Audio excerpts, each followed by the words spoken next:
உலகத் தமிழ் மக்கள் உங்கள் அனைவருக்கும் எனது அன்பான வணக்கங்கள். என நேயர்களே, உலகெங்கிலும் விரைவி பரவி வாழ்ந்து வந்து கொண்டிருக்கக்கூடிய எனதருமை தமிழ் சகோதர சகோதரிகளே, ஒரு ஜாதகத்தை எடுத்தவுடன் அதிலிருந்து யாருனால் நமக்கு பெனிஃபிட்.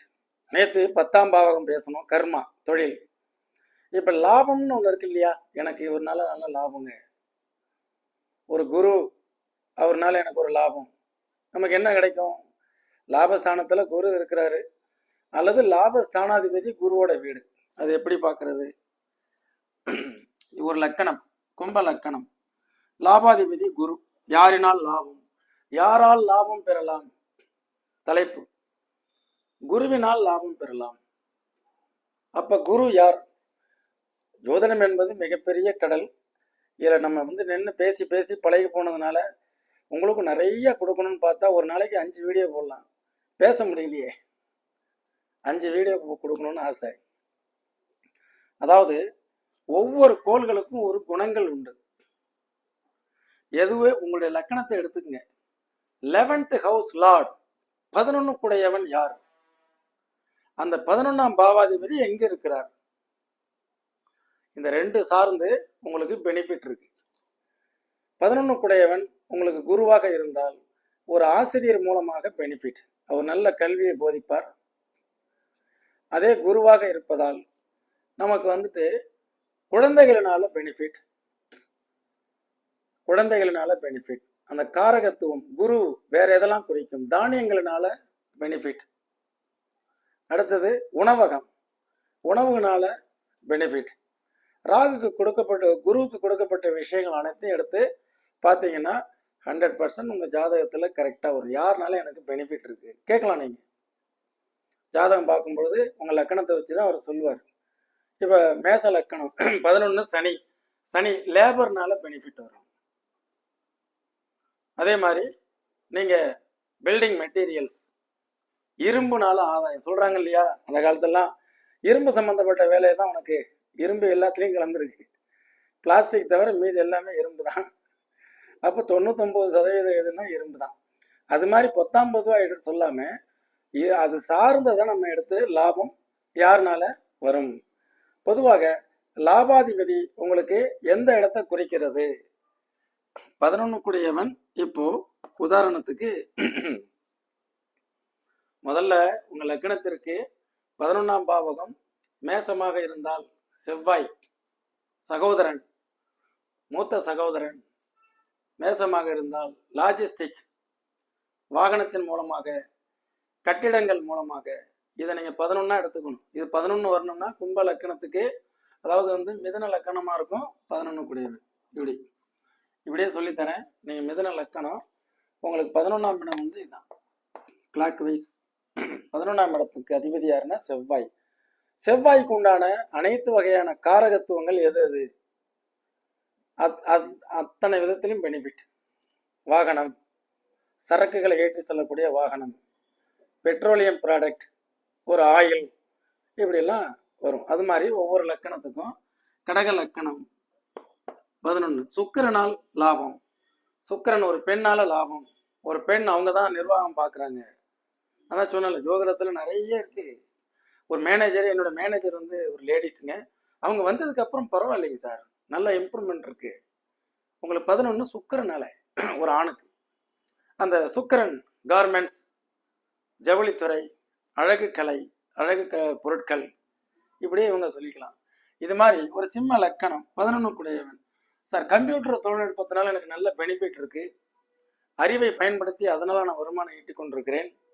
அதே மாதிரி மார்க்கெட்டிங் தொழில் எனக்கு கை கொடுத்தது. நான் பல தொழில் பண்ண, அதில் மார்க்கெட்டிங் தான் பெனிஃபிட்டா இருக்கு. நேற்று கிளாஸ் எடுக்கும்போது 1, 5, 9 விதி மதி கதி. இன்னைக்கு லாபம் யாருனால இருக்கு? ஏன்னா மல்டிபிள் பிசினஸ் மேன் இருப்பாங்க. அவருக்கு லாபாதிபதி யாரு? இன்னைக்கு கூட ஒரு ஆர்குமெண்ட், ஒரு 40 நிமிஷம் ஒருத்தருக்கு ஜாதகம் பார்த்தேன். துலாம் லக்கணம், அவருக்கு துலாம் லக்கணத்துக்கு 11th ஹவுஸ் இதுவே பாதகாதிபதியா இருக்கு. அதை டெஸ்ட் பண்ணி பார்க்கலாமே. அது உச்சம் பெற்று இருக்கு சூரியன்.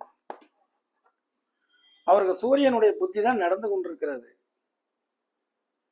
சனி திசையில சூரியனுடைய புத்தி. இப்போ நான் என்ன கேட்டேன், பாஸ்ட் ஒரு வருஷமா உங்களுக்கு நிறைய லாட் ஆஃப் லாஸ் வந்ததா? லாஸ் வந்ததுங்கிறாரு. ரைட், பாதகாதிபதி புத்தி.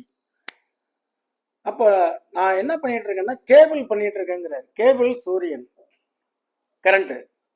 அப்ப கரண்ட் கேபிள் இந்த லக்கணத்துக்கு பாதகாதிபதி தானே, அதுலதான் 50 கோடி ரூபாய்க்கு டர்ன் ஓவர் பண்ணுங்கன்னு சொல்றாரு அந்த வருஷம். பாதகாதிபதியினுடைய புத்தி, பாதகாதிபதியினுடைய தொழில், அவர் பாதகாதிபதியும் உச்சம், துலாம் லக்கணத்துக்கு எப்படி பெனிஃபிட் கொடுத்தது? யாரால் லாபம் பெறலாம், அதான இந்த தலைப்பை. சூரியனால் லாபம் பெறலாம்னு எடுத்துக்கணும். பாதகாதிபதி அப்புறம் ஒதுக்கிருங்க. பழைய வீடியோக்கள்ல நான் பேசியிருக்கேன். பாதகாதிபதி மாரகாதிபதியை பத்தி ஆய்வு தொடர்ந்து கொண்டிருக்கிறது. அதை பத்தி நான் கருத்தே சொல்லல, அப்புறம் சொல்றேன்னு முடிச்சுட்டேன். இவருக்கு போன வருஷம் பிசினஸ் டல்லு, ஆனா 50 கோடி ரூபாய் டர்ன் ஓவர் பண்ணது அந்த கேபிள் பிசினஸ்ல தான். ஒயர் எக்ஸ்போர்ட்ஸ் அதெல்லாம் பண்ணியிருக்கிறாரு. அப்ப யாரால் லாபம்ங்கிறது, சூரியனால் லாபம் பெறக்கூடியவர்கள் அரசாங்கத்தினாலும் அரசியல்வாதிகளாலும் மின்சாரத்தினாலையும் மின் தகடுனாலையும் மின்சாரம் சார்ந்த துறை. அவர் ஒயர் பண்ணியிருக்கிறார், கேபிள், பெரிய பெரிய கேபிள், பூமிக்கு கீழே தண்ணிக்கு கீழே கரண்டை கொண்டு போறது. எப்படி பார்த்தீங்களா? அழகா ஒரு ஜோதிடம் உங்களுக்கு. அதை நம்ம புரிஞ்சுக்கணும். வேற இந்த லாபம் என்பது ஒவ்வொரு லக்கணத்துக்கும் நம்ம தனித்தனியாக சொன்ன டைம் ஆகும். கடக லக்கணத்திற்கு சுக்கிரனால் லாபம், சிம்ம லக்கணத்திற்கு புதன். அறிவை பயன்படுத்தி அப்படியே உட்காந்து ஒரு உங்களுக்கு புரியும்படியா சொன்னா ஒரு இ சேவை மையம் ஒன்று வச்சங்க, ஒரு ஜெராக்ஸ் கடை ஒன்று வச்சோம், ஆன்லைன் மணி டிரான்ஸ்ஃபர். புதன் கம்ப்யூட்டர் எக்யூப்மெண்ட்ஸ். அதே மாதிரி கன்னி லக்கணத்துக்கு சந்திரன் 11ஆம் பாவகம். சந்திரனால் லாபம். சந்திரன்னா அம்மாவனால பெனிஃபிட், தாயினால பெனிஃபிட். அதே மாதிரி வெளிநாடு சென்றதால் பெனிஃபிட், கடல் கடந்த பிரயாணம் பெனிஃபிட். அப்புறம் அக்ரிகல்ச்சர் ப்ராடக்ட், அதனால பெனிஃபிட். எப்படி பார்த்தீங்களா? இப்படி நிறைய எல்லாத்துக்கும் வருங்க. அது வரைக்கும் டைம் ஆகும். அடுத்தடுத்து உங்களுக்கு அந்த லாஜிக்கெல்லாம் சொல்றேன். யாரால் லாபம் பெறுவார்கள்? ஏதாவது ஒரு லக்கணம் எடுத்துக்கலாம். இந்த ஒரு லக்கணத்தை எடுத்துப்போம். ஒரு கன்னி லக்கணம், 7ஆம் பாவாதிபதி 11ஆம் இடத்துல. எந்த ஒரு லக்கணமாக இருந்தாலும் 7 கூடையவன் 11ஆம் இடத்தில் இருந்தால் மனைவியினாலோ கணவனாலோ லாபம் பெறுவார்கள். கணவன் அல்லது மனைவி வழி உறவினர்களால லாபம் பெறுவார்கள். இந்த கம்யூனிகேஷன்ஸ், நட்பு, சொசைட்டி, இந்த சமுதாயம், நம்ம தொடர்பு கொள்றோம், அந்த 5 பேர்ல இருந்து நமக்கு பெனிஃபிட் வரும். ரைட். இதே இந்த லக்கணத்துக்கு ஒரு சிம்ம லக்கணம், புதன் இங்க இருக்கு, 11ஆம் பாவாதிபதி இங்க. இது என்னன்னா 11 கூடையவன் 2ஆம் இடத்தில் இருந்தாலோ, அந்த தசாபுத்தி நடந்தாலோ, மூத்த சகோதரன், அண்ணன், அக்கால், நண்பர்கள், அவர்களின் மூலம் ஆதாயத்தை பெறுவார்கள். அந்த இது நடந்ததுன்னா இதுதான். ரைட். அடுத்தது ஒரு லக்கணம்,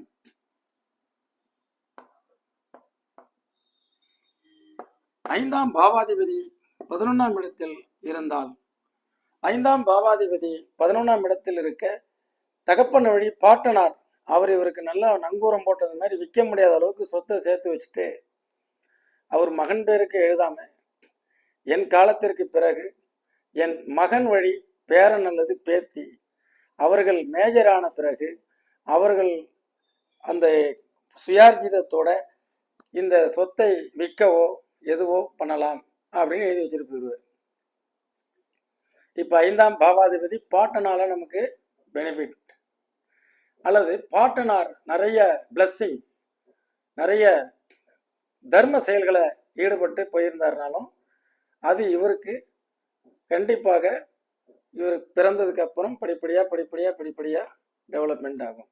5ஆம் பாவாதிபதி லாப 11ஆம் இடத்தில் இருந்தால் தன்னுடைய குழந்தைகள் மூலம் இவர் ஆதாய மேன்மைகளை அடைவார்.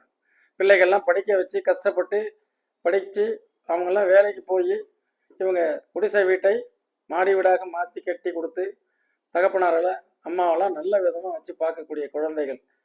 அதே மாதிரி 5ஆம் பாவாதிபதி 11ஆம் இடத்தில் இருந்தால் நன்கு தெரிந்து கொள்ளுங்கள், இவர் ஜாதகர் தன்னுடைய புத்தி அறிவு கொள்முதலில் ஒரு ஷேர் மார்க்கெட் ஒரு ஷேரை போய் வாங்குவார். அதனால பெரிய பெனிஃபிட். பார்த்தீங்களா, ஒரே மாதிரி தமிழ்நாடு ஃபுல்லாக ஜோதிடர்கள் சொல்லுவதில்லை. என்ன காரணம்?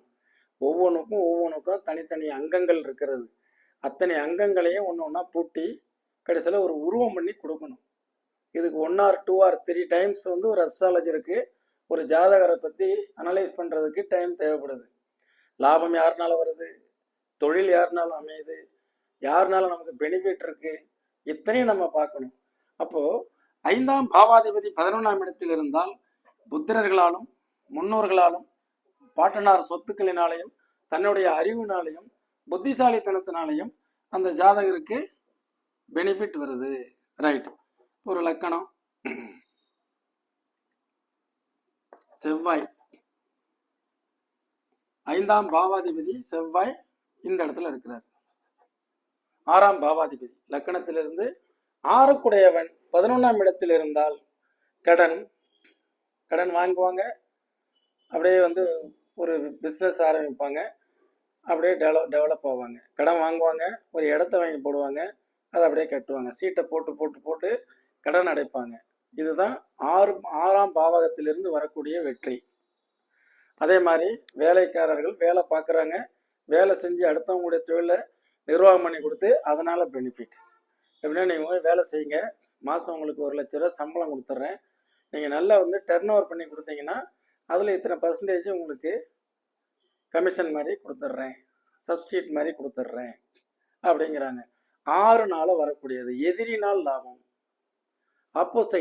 ஆப்போசைட்டில் நிற்கிற எதிரியவே நண்பனாக்கிட்டு அவனாலுமே ஆதாயம். எதிரிக்கு எதிரி நண்பன்கிற மாதிரி அவங்களோட கூட்டு சேர்ந்து லாபத்தை அடைவார்கள். இதெல்லாம் நம்ம தெரிஞ்சுக்கிட்டோம்னா அதுக்கு தகுந்த மாதிரி மேன்மை அடையலாம். ரைட்.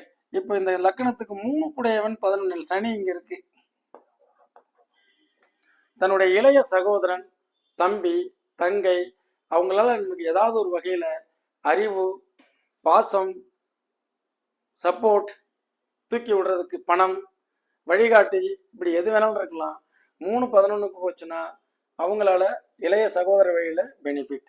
4க்குடையவன் 11,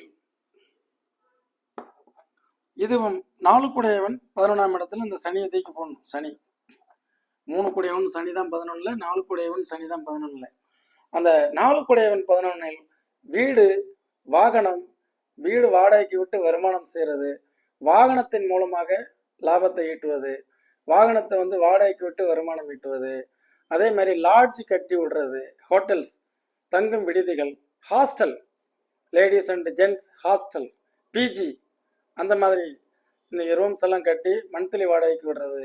அம்மானால பெனிஃபிட், தாயார்னால என்றைக்குமே ஆதாய மேன்மைகள். இப்போ இது எல்லாமே பார்த்தோம். அடுத்தது இந்த லக்கணத்துக்கு 9க்குடையவன் 11 சந்திரன். 9னா அவங்களுடைய தகப்பனார். அதே மாதிரி வெளிநாட்டு பிரயாணம், தூரதேசம் போனங்க. ஒரு 5 வருஷம் போய் ஆஸ்திரேலியாவில் இருந்தேன், லைஃப் இப்போ செட்டில் ஆயிடுச்சுங்க. 9 எனக்கு லாபத்தில் இருக்கு. அதே மாதிரி அப்பாவுடைய சப்போர்ட்டு, அப்பா கொஞ்சம் சம்பாதிச்சு எல்லாம் சேர்த்து வச்சிருந்தாரு, அதை வச்சு நான் கொஞ்சம் பெனிஃபிட் ஆனேன். அதெல்லாம் வந்து 9ஆம் பாவகம். நாம் செஞ்ச புண்ணிய கர்மாக்கள். நான் நிறைய சின்ன வயசுலேருந்து புண்ணியம்லாம் பண்ணிகிட்டு இருந்தேன், தர்மங்கள்லாம் செய்வேன். அதனால எனக்கு வந்து தர்மம் தலை காத்தது. 9 யாருக்கெல்லாம் உச்சம் பெற்று விட்டதோ அல்லது 11ஆம் இடத்தில் இருந்தாலோ அவங்களுக்கு பார்த்தீங்கன்னா தர்மம் தலை காக்கும். ரைட். 10க்குடையவன் 11, இவர் யாருமே எனக்கு சப்போர்ட் கிடையாது சார். என்னங்க, யாருமே சப்போர்ட் கிடையாது, நான் தான் கை ஊனி கரணம் பாயணும். நீங்கள் செய்யக்கூடிய கர்மா உங்களுடைய தொழிலே உங்களை கைவிடாது. நீங்கள் செய்யக்கூடிய தொழிலே உங்களுக்கு 11ஆம் இடத்தில் லாபத்தை கொடுக்கும். நீங்கள் ஆரம்பித்த தொழில் படிப்படியாக உங்களுடைய உயர்ந்து மிகப்பெரிய முன்னேற்றம். தொழிலால் லாபம், வாகனத்தினால் லாபம், மனைவியினால் லாபம், சகோதரனால் லாபம், சொசைட்டினால் லாபம், நண்பர்களால் லாபம், கடனாளினால் லாபம். இது எதில் தான் லாபம் இல்லை, எதை சொல்லவில்லை. 2க்குடையவன் 11ஆம் இடத்தில் இருந்தால் அவன் வாய் பேச்சின் மூலம் 2க்குடையவன் 11ஆம் இடத்தில் இது குரு இங்கே இருந்தால் நல்ல ஆசிரியர், டீச்சர், லாயர், ஜோதிடர், இப்படி அவங்க புரோக்கரேஜ், கமிஷன், இந்த மாதிரியான இடத்துல அவர் வருமானத்தை ஈட்டக்கூடியவராக இருக்கிறாரு. எவ்வளவு அழகாக உங்களுக்கு இந்த யாரால் லாபம் பெறலாம்ங்கிறத லக்கணத்திற்கு 11ஆம் இடத்தை வைத்து சொல்லியிருக்கிறோம். பாருங்கள், பார்த்து பயனடையுங்கள், குழப்பிக் கொள்ளாதீர்கள். எனக்கு லாபமே வரல, ஏன் புலம்பக்கூடாது. லாபத்தை எவ்வாறு பெறுவது என்ற நிலைப்பாட்டுக்கு வாங்க. இந்த வீடியோலாம் புதிய நேயர்கள் எல்லாம் பின்னாடி போய் பார்த்துட்டு அப்புறம் என்கிட்ட ஜாதகம் பார்க்க வந்தீங்கன்னா நான் சொல்றது உங்களுக்கு எளிதில் புரியும். முதல்ல கிரகங்களை அறிதல், புரிதல், அப்புறம் தெளிதல். ஒரு கிரகம் எப்படி ஒரு மனிதனுக்குள்ளார வேலை செய்யுதுன்னா அவனுடைய மனம், புத்தி, சிந்தனை, அப்புறம் செயல், அப்புறம் விளைவு. இது என்னுடைய அனுபவம். என்ன நேயர்களே, வருங்கால ஜோதிடர்களே, ஜோதிட ஆர்வலர்களே, என்று உங்கள் ஜோதிட வாழ்வியல் ஆலோசகராக நாளை இன்னொரு நிகழ்ச்சியில் சந்திப்போம். நன்றி, வணக்கம்.